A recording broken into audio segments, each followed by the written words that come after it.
बड़ा कौन, बुद्धि, कर्म या मन। एक हरे भरे गांव में 3 घनिष्ठ मित्र रहते थे। बुद्धि, कर्म और मन तीनों ही स्वयं को सबसे बड़ा मानते। बुद्धि पढ़ा लिखी, तर्कशील और तेज थी। उसे विश्वास था कि बिना सोच कोई काम सफल नहीं होता। कर्म मेहनती और अनुशासित था। वह कहता, सोच से ज्यादा काम बोलता है। मन भावुक, संवेदनशील और कल्पनाशील था। वह मानता भावनाओं के बिना जीवन सूना है।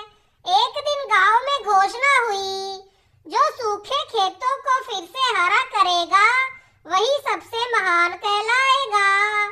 तीनों मित्रों ने चुनौती स्वीकार की, पर अलग अलग रास्ते से। बुद्धि ने योजनाएं बनाई, कब, कहां और कैसे सिंचाई होगी उसने नक्शा बनाया।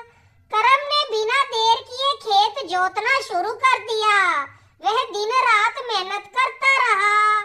मन ने किसानों से बात की, उनकी पीड़ा समझी और सबको एकजुट करने लगा। बुद्धि की योजना शानदार थी, पर किसानों का सहयोग नहीं मिला। कर्म बहुत थक गया।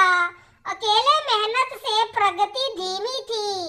मन ने सबको प्रेरित किया, पर दिशा स्पष्ट नहीं थी।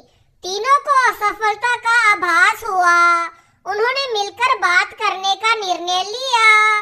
बुद्धि बोली, मेरी योजना के बिना काम बिखर जाएगा। कर्म बोला, मेहनत के बिना कोई योजना सफल नहीं। मन बोला, और लोगों का दिल जीते बिना कोई साथ नहीं देगा। तीनों ने समझा कि अलग अलग रहकर वे अधूरे हैं। अब बुद्धि ने सही योजना बनाई, कर्म ने उसे लागू किया। मन ने किसानों को जोड़ा और उत्साह भरा। धीरे धीरे खेतों में हरियाली लौट आई। गांव में खुशहाली छा गई। ग्राम सभा ने तीनों को सम्मानित किया। लोगों ने पूछा, अब बताओ बड़ा कौन? तीनों ने एक साथ कहा, जब हम साथ हो तभी हम बड़े हैं।